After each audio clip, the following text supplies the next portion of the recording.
What's going on, family? What's going on? What's going down? What's shaking? Welcome to another episode of Super Black Comic Book Reviews by Jonathan Soul. Now, I got a fantastic book I want you guys to check out. It's an oldie but goodie. I've had it and I've talked about it, but I haven't really gone into a deep review of Concrete Park. All right, Concrete Park by Erika Alexander and Tony Puryear. They used to be a couple. Hold on for a second. He's like, oh my God, what is this?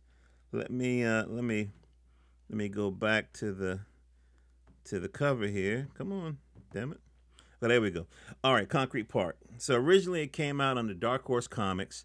Let me give you a little background. I'm not going to tell you what it's all about at first. I'm going to kind of let that kind of come to us. But let me tell you what's going on. So Tony Puryear, he married to Erika Alexander, of course, living single. His brother, back in the day, he wrote the screenplay for Eraser.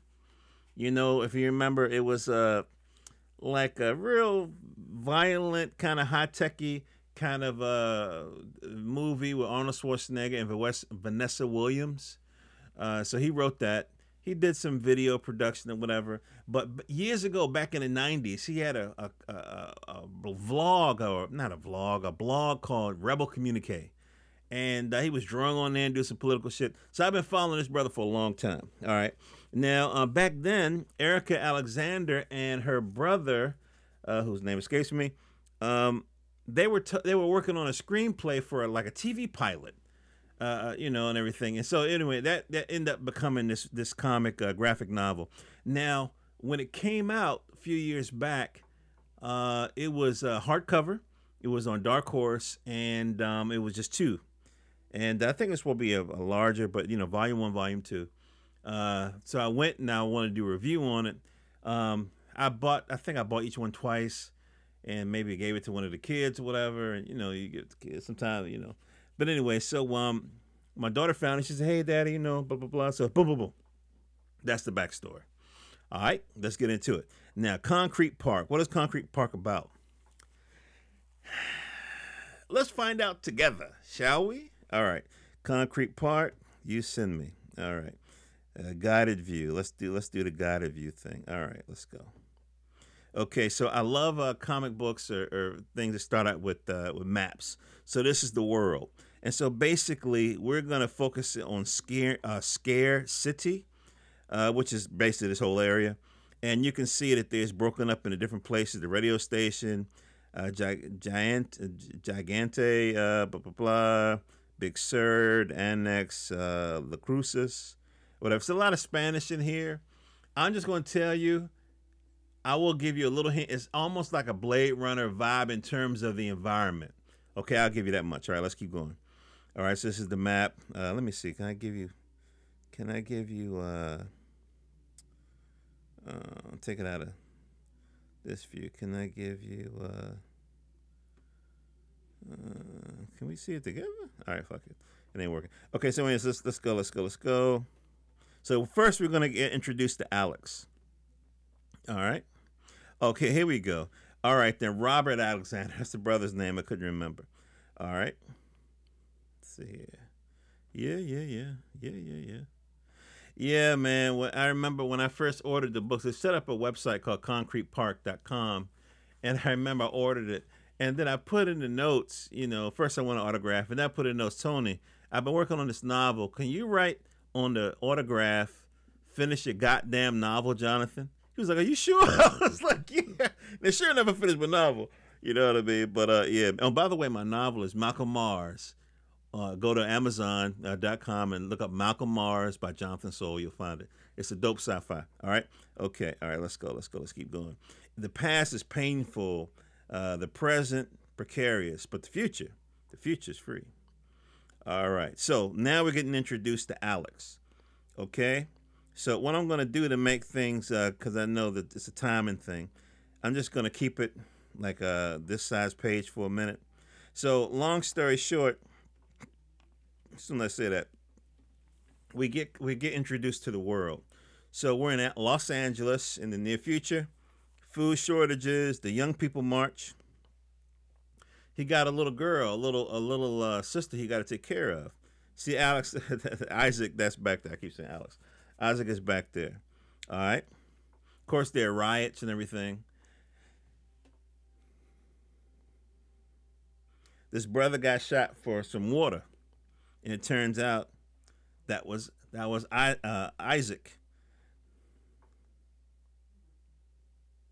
Yeah, yeah. This is not a good look right here. So of course, you always have rivals when you're in a scenario where there's a lot of want.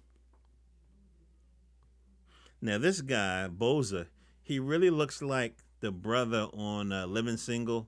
You know that attorney with the deep voice. That guy, he favors that guy. Oh my gosh. Now I should have warned y'all at first. Let me get past that.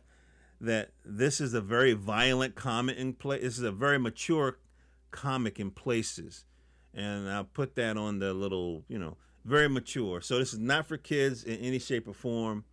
And this is the most racy comic that I'll review, meaning that there's a little bit of you know you might see some girls with each other or whatever, and guys may be talking some stuff. And I usually avoid it kind of thing, but the overall comic is so boss that I let that slide. Let that slide. So anyway, so this is what's happening. I was arrested. I've been arrested before, but this is different. I get tattooed with a number like some express package. Where am I going? I lose track of time. They drug me. My trial is secret. There's no verdict. So the verdict. So is the verdict. I never hear it. So you can see like the judge has like a vest on, and he has like a little headset on or whatever. So this almost feels like a military type of situation. And he was sentenced to transportation, not jail, not prison, not hard labor. He was sentenced to transportation. Okay. All right, so I'm gonna move past all of these really quickly. Really quickly. Okay, really quickly. All right, so long story short, we get introduced to Luca, who's here, and Lena is her girlfriend. Okay, so you see what I mean by racy? So it's a little racy there. Racy for the younger people means mature themes. Maybe that's what I should. I would say this comic is probably rated, to my delicate sensibilities, I would say it's rated R, but it's probably rated PG 13 or something, I guess. So anyway, so now we get introduced to her, and she's in Scar City. Okay, that was the map that we saw in the beginning.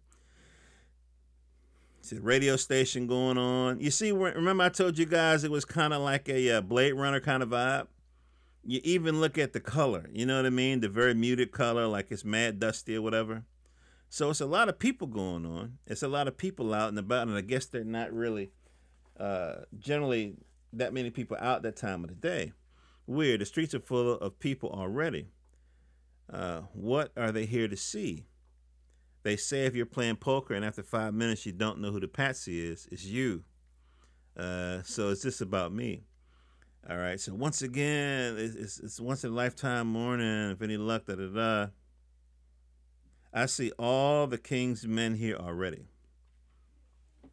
So if you notice from the map, it looked like there was like gang territory that was kind of mapped. Well, that's exactly what it is, gang territory. And so this is part of this one guy's gang, Pedro, Trang, so forth like that. All right, cinnamon smells like cinnamon. So you see, it's a lot of what do you call innuendo in this. So now the gig is up. She's trying to run away because this guy is trying to murder her. And so, so she's running and so forth like that. So now this is going to surprise you what's about to come up. You might say, I've been surprised already. She's running. And she's running past this guy named Monkfish. He's a shapeshifter. See that? Little energy or whatever. So yeah, so you're starting to get a sense of what this environment is about. This guy Silas. I'm going to get out of this for a second. Okay, this is Chavez. He's the guy at the radio station in the Gigante area or whatever. So what do we know so far? We know that this brother Isaac was taken prisoner by the state. He was drugged. He was tattooed. He was drugged. He was sentenced, and he was put in a cold place. Okay, and now we see the sister in this really, dangerous city, and it's a gang territory. Okay, all right, let's keep going. Okay, so now this is Isaac again. He's probably in kind of like a dream state right now. Is it snowing? Why is it snowing? So he wakes up. He said, "Damn, I thought your ass would never wake up." Boza. Now we know who Boza is. Boza is the one that did what? That shot the little girl in the beginning of the book. So Boza is a very bad dude, and they exchange some words, and so now we see this weird lady who's saying, "You guys don't know where you're going, do you?" Now let's go back for a second. Let me go back. Look at her barcode. Her barcode got 2 strikes on it. He said, "You guys don't know where you're going, do you?" He said, "Prison. I'm scared." He said, "I heard of some new Supermax. The prison is in you. You don't know where you're going. You take the hate and violence with you." So it's just like a monk or something. Then again, where you're going, you'll fit right in. You're going to the hate and violence Olympics. Bullshit. What do you know? Who the fuck are you? This isn't my first time on this bus. You can see, again, the barcodes. I've read this book several times and I never noticed that till just now. This is hilarious. She's saying she did this graffiti on the bus right here. Only 3 people have ever escaped one of these tin cans, and I'm 2 of them. I scratched this my first time. This is Isaac again. Before we reach our destination, I'm going to escape again. That's who I am. The question is, who are you? And so some more dialogue, and this ghostly apparition kind of comes in. She says the welcome committee, and they kind of go into Isaiah, Alex, all these biblical names. So, and then he gets a vision of the future, or just a vision. He doesn't know what the future yet. You see what I mean by racy? So now she takes this pill, and it looks like it's a bomb. And you figure, well, damn, she's gonna blow the bus up. And so, but here's the funny thing. She takes the pill, and all of a sudden, all these rivets pop out. Now, when I see rivets pop out, the first thing I'm thinking about is what? That maybe there's some kind of pressurized situation. But they're in a bus, right? This is not a bus, yo. This is not a bus. Okay, so now we flip back to Luca, who's still being chased by that weirdo in the plastic.